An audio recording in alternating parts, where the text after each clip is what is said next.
he said to me, Assad killed my family.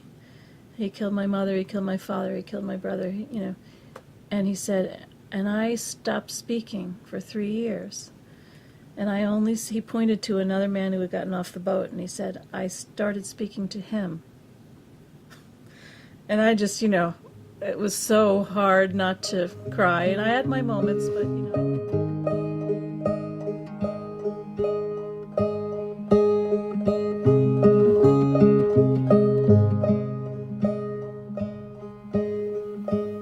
This is Phantom Hampton. Phantom Hampton is the podcast with stories from where the rest of us live.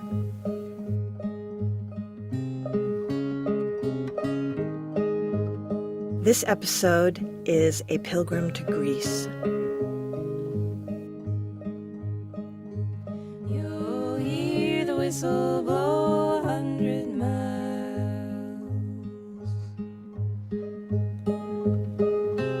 Joanne Pilgrim is the associate editor of the East Hampton Star, the wonderful old-fashioned weekly paper out in the Hamptons. When I heard that she was traveling to Greece in November to help the boatloads of mostly Syrian refugees that have been arriving, I was jealous and impressed. Why wasn't I going over to Greece to help the refugees? I gave myself all the usual excuses. I'm way too busy. I can't just leave my life.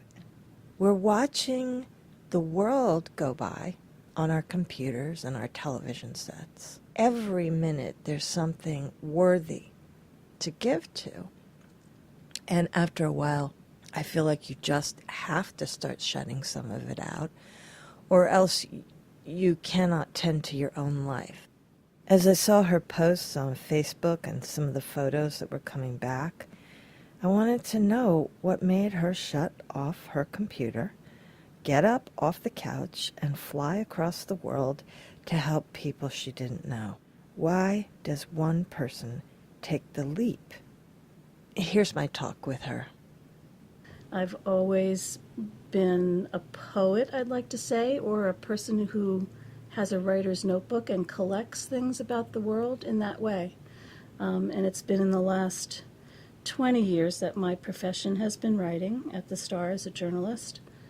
What's a typical day for you like in East Hampton? That's a tough question. Is there a typical day? I guess there is. I live near Accabonac Harbor. I swim in the summer down in the bay. Depending if I'm in the office or not, I go to the village to work.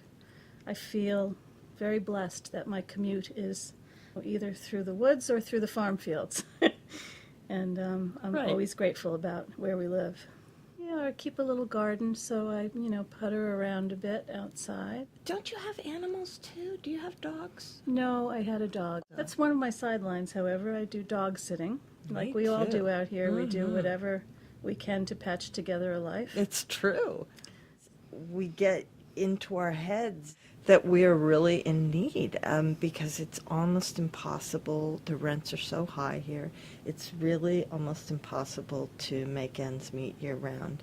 That's what I'm still grappling with. I'm a little uncomfortable when people have been really lovely about saying to me, you went and did something that was wonderful. I feel like it wasn't completely a selfless act.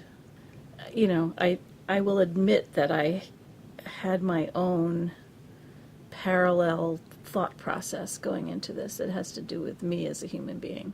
And what was this parallel thought process? I knew you'd ask me that.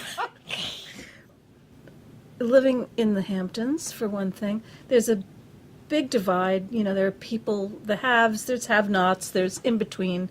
There are people with enormous wealth. It seems to be a little more extreme here. Exactly. It is extreme. And I'm always struggling with my own issues regarding that and where I fit and awareness of the suffering in the world. And, how dare I aspire to having any more than what I have, because what I have is incredible, even though I'm probably more on the have-not side of the Hamptons. But, I wake up every day and I'm grateful for, You know, you're waking up under a nice duvet with the birds outside your window, and, you know, yeah, I have problems making ends meet, perhaps, but for God's sake. So part of my motivation for putting myself in that situation, giving to people who have lost everything, was to kind of try to work through those things in my own mind.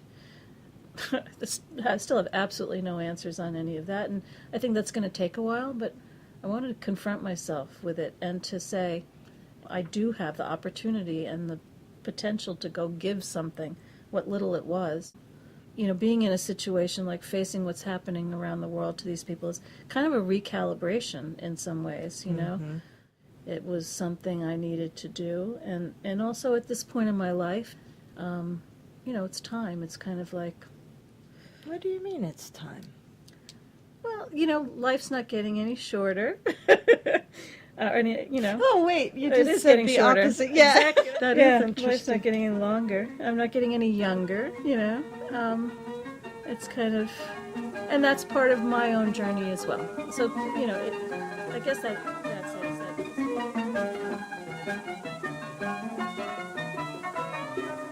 Is that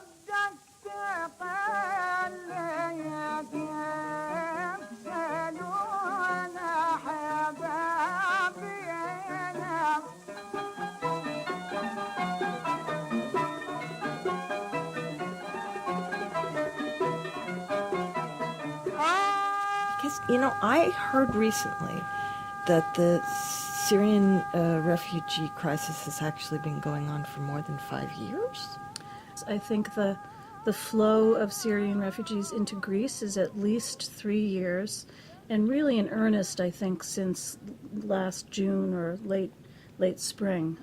I became aware through a longtime colleague and friend who's a photojournalist here in East Hampton, Doug Kuntz, who went over to Greece first in September and really got fascinated and horrified and drawn into covering that situation.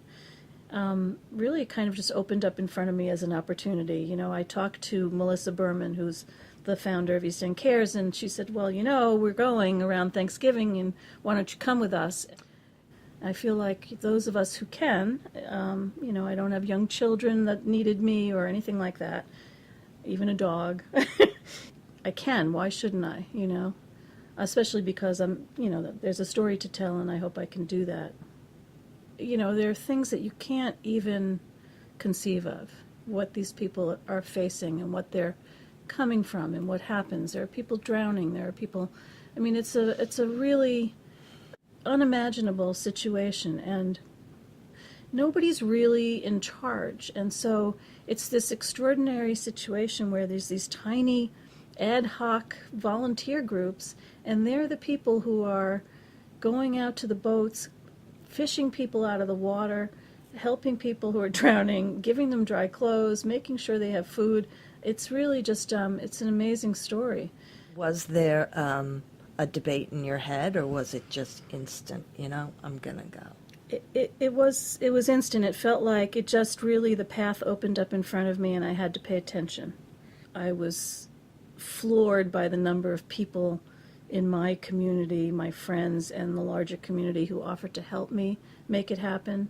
So many people said to me, look, I'd really like to help you. I can't go, and I want to do something. So please help me help you do something. So finally I just did it. I set up a GoFundMe page at great reluctance. I did it, and I closed the computer, and I sort of ran away, feeling embarrassed. And then I came back about 6 hours later, and it was sort of done. It was like, oh, okay, I can go and I can do something. Okay, you know, I have a little savings for the heat payments in the winter. I can spend that, and I'll figure it out when I get back. And within one day, without even, I kept speaking to the other people who were going, who just said, you know, there's always something that you'll be able to do. Even if you stand somewhere and make sandwiches to hand out to people, that's needed, that's helpful. And I thought, okay, you know, I can do that, and I can take things in and observe and report and hopefully express it in a way that it will reach other people who will find compassion for the refugees. There were 4 other full-time East End residents besides myself, and a part-time Montaukers. We were affiliated with a national nonprofit called Do Your Part, and so there were several people who came from various places in the country who were part of our group that we joined with. So there were about a dozen of us. Scala Sicamenius is a tiny little village right on the shore. You descend into it from high hills. The island is very mountainous, and you descend down to water level. It's got a little cobblestone road and just a tiny town center with a harbor, where fishermen keep their boats, and there are 2 tavernas run by the same family, apparently. So we got to know, the brothers who served and cooked and, the people who were there. Down the muddy road from there is the beach where many of the boats, arrive. So there's kind of an ad hoc camp or 2 set up by volunteer groups. There's a group of Greek anarchists who don't like to be labeled, but much like the Occupy Wall Street group, who were a man about my age, middle age, and these young 20-year-old guys, all of whom are highly qualified. One was a civil engineer, one was a classical pianist, and the one guy is a boat captain. He brought his boat over there. He's now captaining this sea rescue team that does more than the Greek Coast Guard about pulling in disabled boats and rescuing people. They actually took over a piece of municipal land along the shore road in Scala Sicamenius and established this camp where they all stay. They just said, we're planting our flag? And they've got tents with women's clothes, children's clothes, men's clothes. They've got a guy who came from Indonesia who's the cook. They've got, right next to them, and essentially part of their camp, is a bus that Dr. Michael John Horston, who's a South African doctor, who the Seventh-day Adventists are supporting, a medical bus that's tricked out really well now. After our donations from our group, we brought a lot of medical stuff over. So I interviewed them, which was fascinating. How long does it take to get across on these rafts? Good question. The 6 miles, from Turkey to Scala Sicamenius, I don't know, what's that, a couple of hours, on a small boat. Volunteers along the shore look out onto the water, and you can see the boats heading across, if in the daylight, obviously, and even at night people use night vision binoculars and things. The objective is to steer them toward the parts of the beach that are safer to land. You can't physically get to people on some of these parts of the coastline, so people wave the bright colored, those high visibility vests that all the volunteers are wearing, and as the boats land, volunteers kind of form a funnel, like 2 lines, with the last people in the water wearing wetsuits, and those are usually water rescue people or lifeguards, in order to guide these. They're basically like zodiacs, like inflatable rafts. Often people are just, they're so grateful to have made it. Maybe they're panicked, maybe they're wet. They're handing babies, off the boat to anybody's available arms just to make sure that baby gets safely onto the shore. So one boat had come in, and then all of a sudden there was another one right behind it, and I thought, okay, I'm just going to go stand here and be part of this because I'm here. And I was sort of half in the water, half out, just my feet in the water, and a guy had a small child, maybe a 3-year-old child, handed to him from the boat, and he turned around looking for someone somewhere to hand this baby to, and I just took him, just kind of stood there with him until his mom came to find me, until she got off the boat. It's just extraordinary. It's just an extraordinary what those people have to do and the trust they have to place in others. I would imagine I would be feeling nervous, and then as soon as as soon as the first person came up to me, then I would be like, oh, I can do this. Right, and you realize what you can do. I mean, for me, I felt like it was very little, but for instance, when people were getting off boats, there was a little girl, and I thought, I can hold her hand and show her and her mother and father, come this way. There's a language barrier most of the time. it's a very emotional moment, for everybody. And I thought, well, but I can be the strong one and put a smile on my face and try to be reassuring and just help them kind of get oriented to the next moment, which is, getting some dry shoes or getting a cup of tea. And then you just do that, and then you do it again. So it's very small, but I realize that every small thing is the thing you can do, and then you do the next small thing, and then all of that makes a difference in the end. It's a nice feeling just to be able to be that person for someone else and just say, I'm here because you're a human being and I care about you.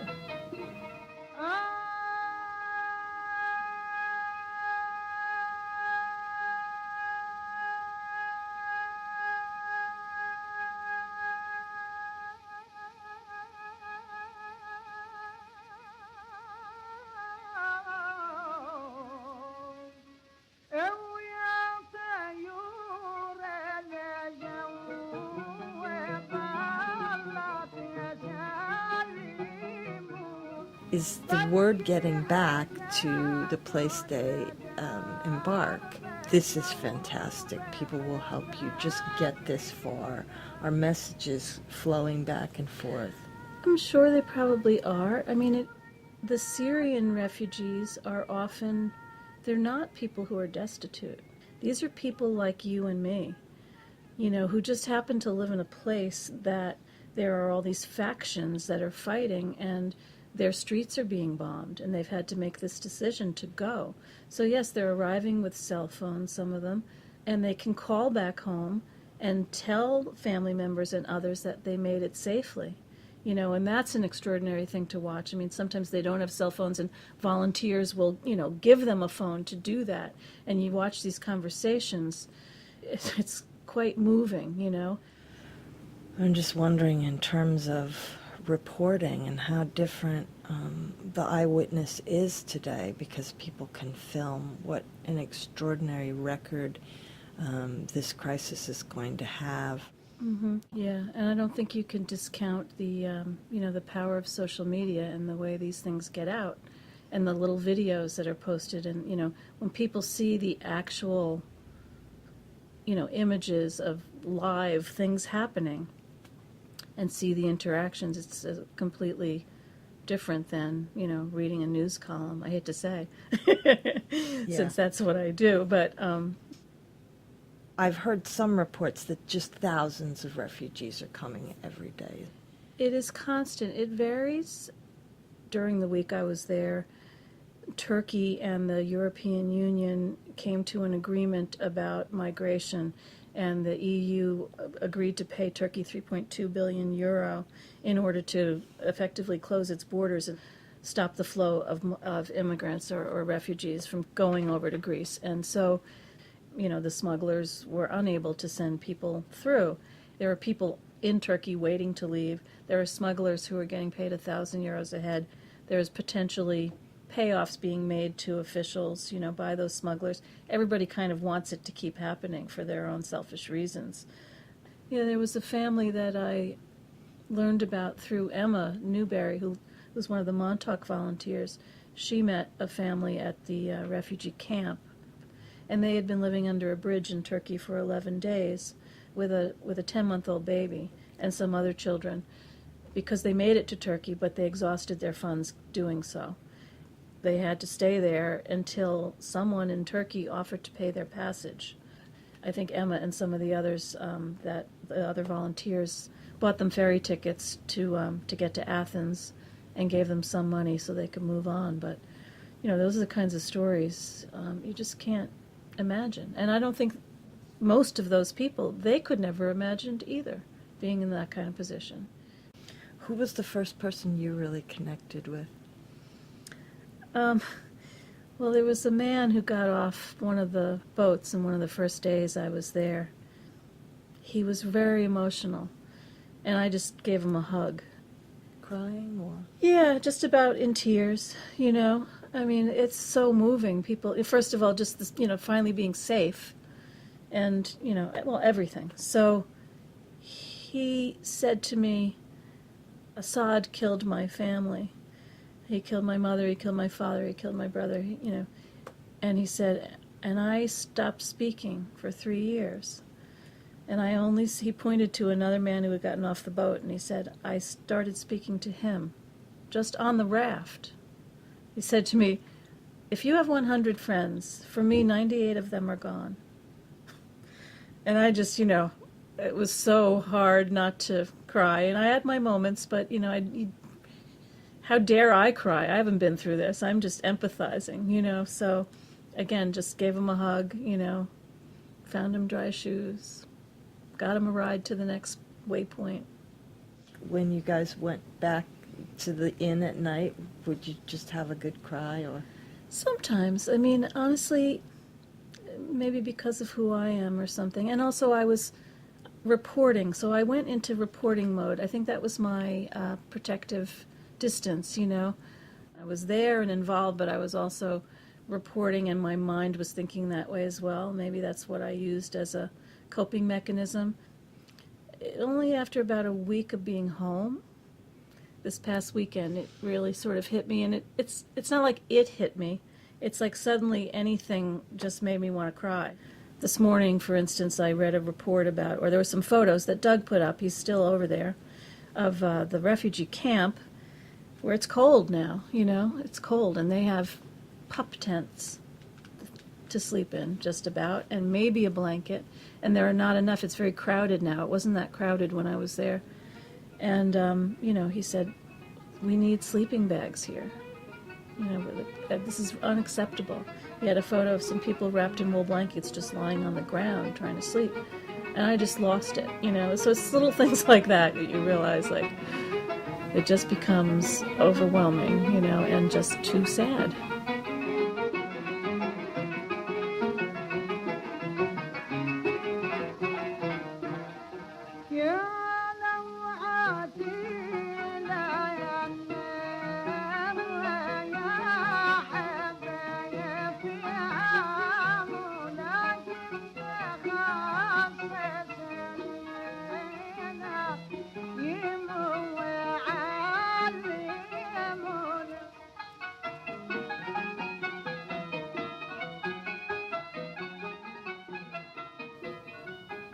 What was the hardest thing over there?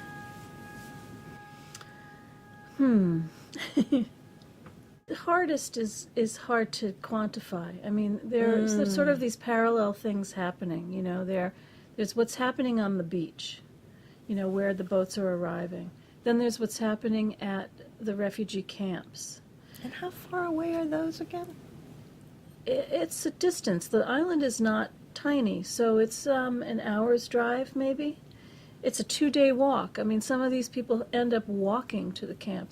There were a couple of men who had been trying to walk to the camp. The island's very hilly, as I said, and twisty-turny roads. They got lost, and they were found dead by the side of the road, from hypothermia and exposure. I mean, that's crazy. That's crazy. To make it so far? So really, when they get off the boats, they're given something to eat, and then because probably there's just not enough room, then they're moved off to the next place. Yeah, I mean, the shoreline, there is not a lot of space right along there. When you're a refugee, and I don't understand all of the legalities of this, but it's illegal, for instance, for a taxi driver to give a refugee a ride, even if they have money to pay, or for a hotelier to rent them a room. You have to, because they're not officially in that country until they register. So they have to go to this main camp to register. So there are vans, as I say, somewhat irregular, that take people from the shore to the next waypoint, and then there's transportation to the camp. Then they have to wait online to get a number. I've seen pictures from this week. There are so many people there that they're sleeping online, just like out in the open, because they don't want to lose their spot. Once they get their number, then they're called batch by batch to go in and register. And from there, they can move on. They can try to get somewhere else. And that's a whole other problematic, chapter. Boy, at the most helpless rung of society, you are thrown into the most bureaucracy. It's always this way. Yeah, that's true. That's absolutely true. The most vulnerable moments. To me, the most beautiful and striking thing was the way that small groups of volunteers from all over the world, non-governmental organizations, were keying in on that and saying, these people have not eaten a hot meal. We have donations from our organization. We have 4 or 5 people here on the ground.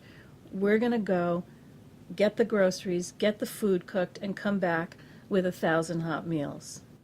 There's so many lovely people trying to help that just want to give these people back their dignity and their humanity, you know? Who really stood out among the aid workers that you met? I have to say, I met, one of the first nights I was there along the shore, a team of Muslim men from the UK, from Birmingham. They made fun of me the way I said that. And their organization was called Medical Relief International. But they were the most compassionate people maybe I've ever met, honestly, and the most dynamic and energetic and upbeat. I ended up sitting with them and talking kind of late into the night and then spending the whole next day with them. But they're doing exactly what I said, saying, here's a hole. Here's like a need. They could identify a need in the morning, and by the afternoon, they figured out how to, fill it. They were quite moving to see how they operated, and just completely talk about humanizing, trying to be understanding of what the refugees are feeling, what those people, they're people, and what they're feeling. So one of the things they did was fund a tea tent at the refugee camp, because they said, when you have a hot beverage and you stand around and you're having tea and you have an interchange and that is a more humanizing process. I mean, there's sort of a level of thinking about what those people are feeling and undergoing and how to counteract that I was really impressed with. And of course the Brits would think that tea is really a solution to many ills. Was there any specific individual that you had just a memorable conversation with, or? I met a man online to register at the camp at one night, and he spoke very good English. I said that to him. He was from Afghanistan, and he said, yes, I wanted to be a translator, but the Taliban doesn't like that. It was pretty shocking to me I'm thinking, am I actually having a conversation here with a man about the Taliban? I mean, just, I felt like I had just dropped in from the Hamptons, right? And he kept asking me and another volunteer, I don't know, where should I go? Will they let me into Germany? Will they let me into... and the sad thing was, that changes from day to day, even if we were keyed in. I didn't know what to tell him. Nothing I could tell him would negate his situation at being completely vulnerable to the decisions of, these sort of big overarching policy decisions that were going to affect his life. Correct me if I'm wrong, you really want to focus this interview on the people who are in need, and you even said this to me when I asked you to do the project. You said, well, you know how it is to be a writer. You don't really want the focus on you. True. The person behind the scenes. I just never want to lose sight of anything that we can talk about that we're going through or dealing with. It's like it pales in comparison to what these hundreds of thousands of people around the world, literally, are facing right now. Can't even get that across strongly enough. And in the United States, our news doesn't confront us with all of that as much as, we need to be hearing it. That's my concern. You said that curious sentence, it's time. What led up to that? When you walk through life and you feel put upon and not taken care of enough, and, when you feel a lack versus abundance in your own life, it's hard to be giving and to open your heart. That doesn't feel like a good way to live. And I've had that feeling for various reasons at periods of time. And I'm trying to be someone who opens their heart instead of feeling burdened, whatever I'm feeling that I don't have and whatever I'm hurting about. Reality is also the way that you respond or feel about something. So even if the set of circumstances doesn't change, if you can spin your relationship to it, I think for me in my own life, it's time. It's time to do that. And I think then, then the world shifts with you too, and the circumstances begin to shift as well. And there is no more time to waste. I'm definitely feeling that at the age I am. So, Yeah. now or never, baby. It's interesting that you realize that you sort of have to feel grateful first. And to be, instead of like someone who's needy, I can give. I don't have financial resources, but I have some internal resources that I can give. Damn it, I'll pull it together and do it. It's a leap. It's a real leap. Jump out of the old self into the new self. In a big way, sort of a real jump into it and go like, okay, I'm just going to put a smile on my face, learn how to say welcome to Greece in Arabic, which I can't say. I would have to have a cheat sheet in my pocket, but I did, and I managed to say it in a way that people getting off the boats knew what I was saying, What would the new self tell the old self?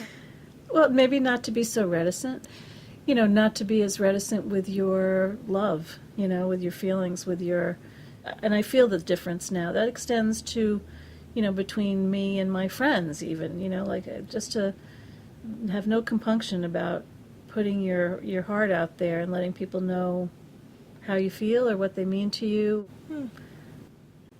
Do you dream about it yet? Yeah.